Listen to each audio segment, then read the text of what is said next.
Hello everyone, welcome to my channel Tansuman Classes. So class 6 today we read chapter number 8 India Physical Features. So I hope you all are doing well. Very good, बहुत अच्छे से कर रहे होंगे आप सभी.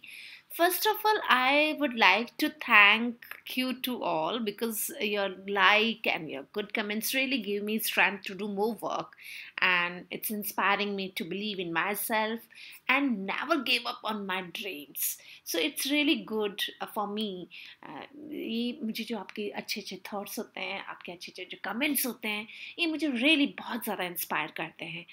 And today we read about the physical feature of India. So let's start the topic. तो India जैसे कि हमने पहले बात करी है कि जो इसके फिजिकल फीचर्स हैं वो किस तरीके से डिवाइड करें हमने. तो पार्ट फर्स्ट में हमने पढ़ा था कि वी डिवाइडेड इनटू 4 पार्ट्स, है ना. The northern mountains, the northern plains, the peninsular प्लेटू and the coastal plains and the islands. Okay, so we already did in part first the northern mountain and northern plains, जो कि हम part first में already कर चुके हैं.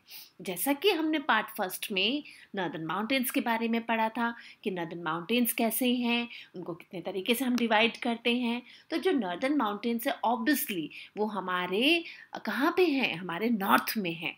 और हमारे जो नॉर्दर्न माउंटेन्स हैं वो हमने 3 पार्ट्स में डिवाइड कर दिए थे. ठीक है, हमारे कन्वीनियंट के तौर पर. तो हमने क्या किया था, हमने उसको हिमाद्री, हिमाचल और शिवालिक में डिवाइड कर दिया था.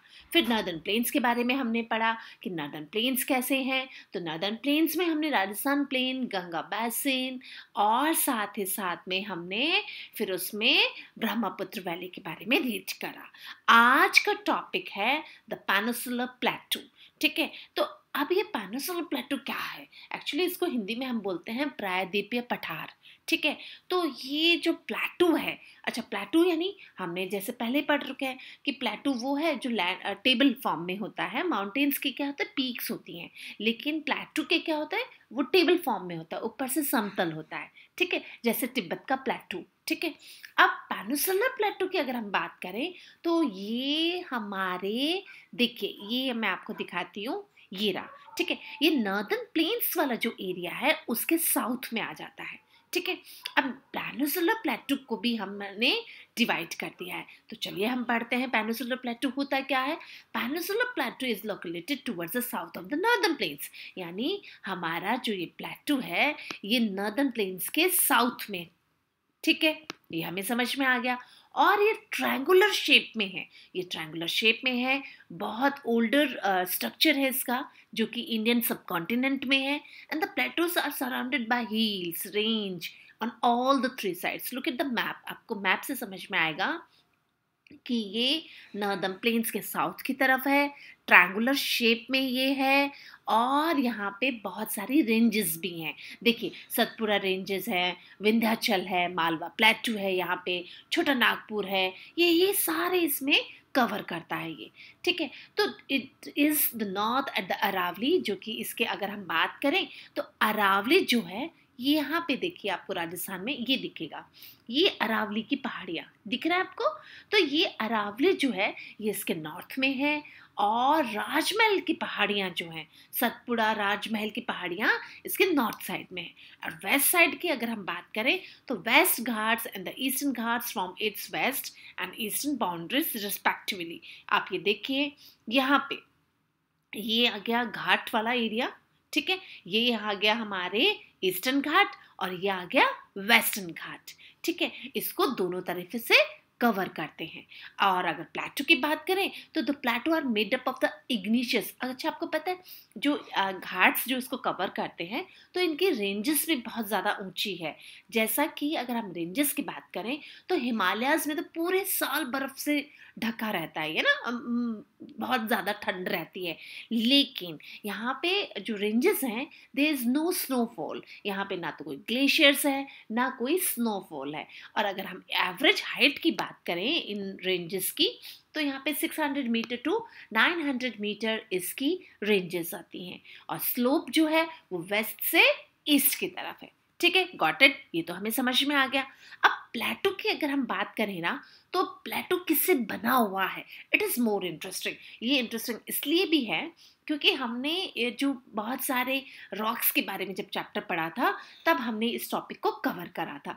पर कोई बात नहीं, हाँ, इसमें भी है तो हम इसको और डिटेल में कवर करते हैं कि प्लेटो क्या है। तो जो प्लेटो जो हमारा है, पेनिनसुलर प्लेटो जो है, it is made up of the igneous and metaphoric rocks. यानी ये जो प्लेटो रीजन है, ये इग्निशियस रॉक और मेटाफोरिक रॉक से बना हुआ है। अच्छा, इग्निशियस यानी आग्नेय, ठीक है, जो आग की तरह होता है। एंड मेटाफॉर्मिक जो रॉक्स होती हैं, वो होती है रूपांतरित, यानी वो अपना रूप चेंज कर लेती है।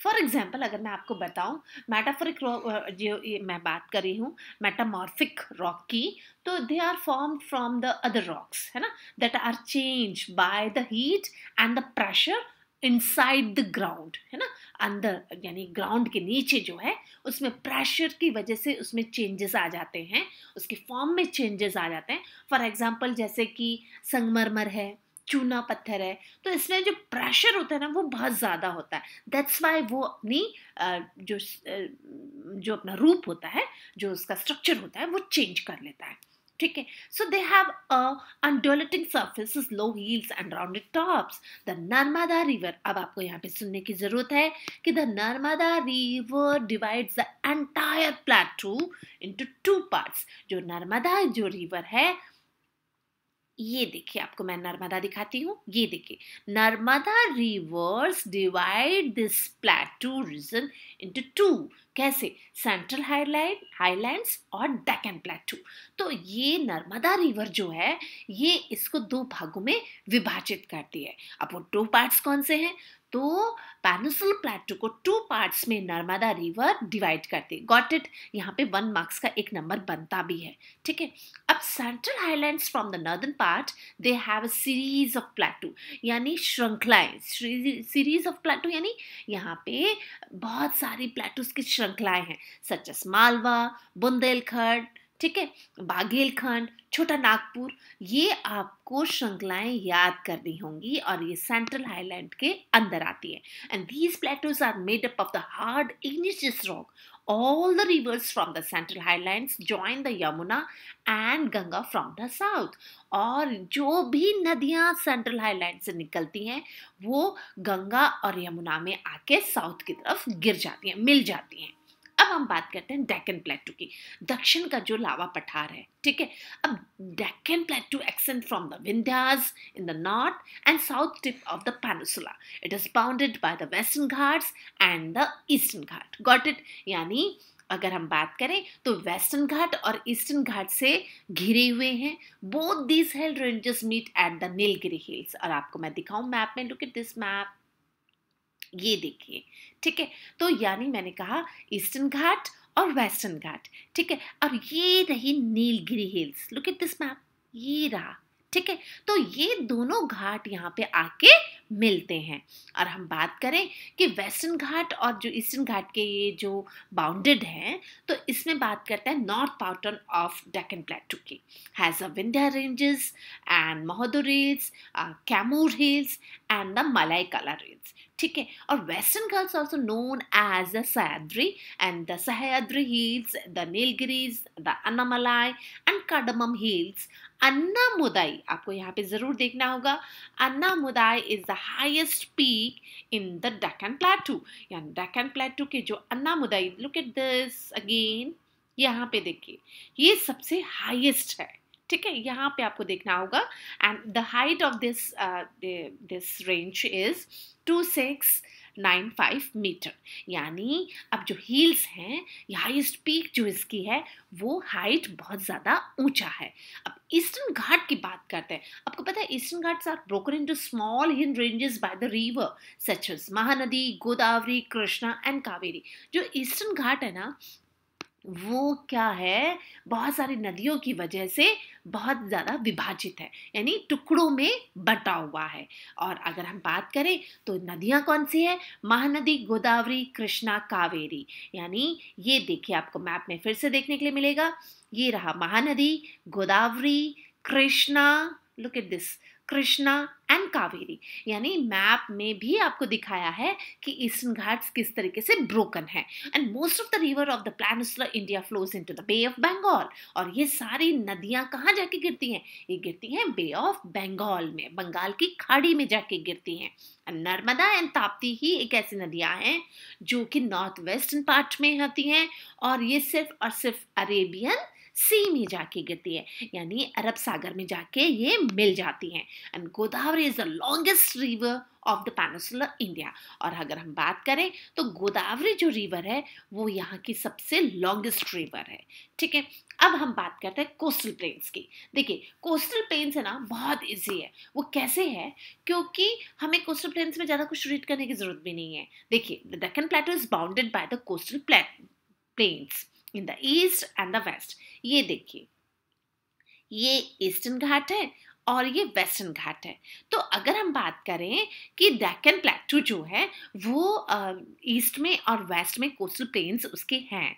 ठीक है, अब हम कोस्टल प्लेन्स के अगर इनकी बात करें तो they run about for about 6,100 kilometres from the run of Kutch in the west. यानी रन ऑफ कच्छ से लेके, लुक एट दिस, ये रन ऑफ कच्छ है, ठीक है, गुजरात में। तो यहाँ से लेके यहाँ तक ये कौन से घाट है? ये है वेस्टर्न घाट। ठीक है, और अगर हम बात करें जो कि रन ऑफ कच्छ से लेके West Bengal in the east, और ये देखिए, ठीक है, और the western and the eastern Ghat, eastern coastal plains meet at the Kanyakumari. और अगर हम बात करें कोस्टल प्लेन्स की तो देखिए ये क्या है, ये दोनों घाट कहाँ पे मिलते हैं? ये मिलते हैं कन्याकुमारी में, और कन्याकुमारी जो है वो साउथ मोस्ट टिप है। ठीक है, so the southern most tip of the Indian mainland. और यहाँ पे आपको जरूर यहाँ पे पूछा जाता है 1 मार्क क्वेश्चन कि कन्याकुमारी क्या है, साउथ मोस्ट पार्ट कौन सा है, and the eastern coastal is border than the western coast. अब हम बात करते हैं कोस्टल प्लेन्स की।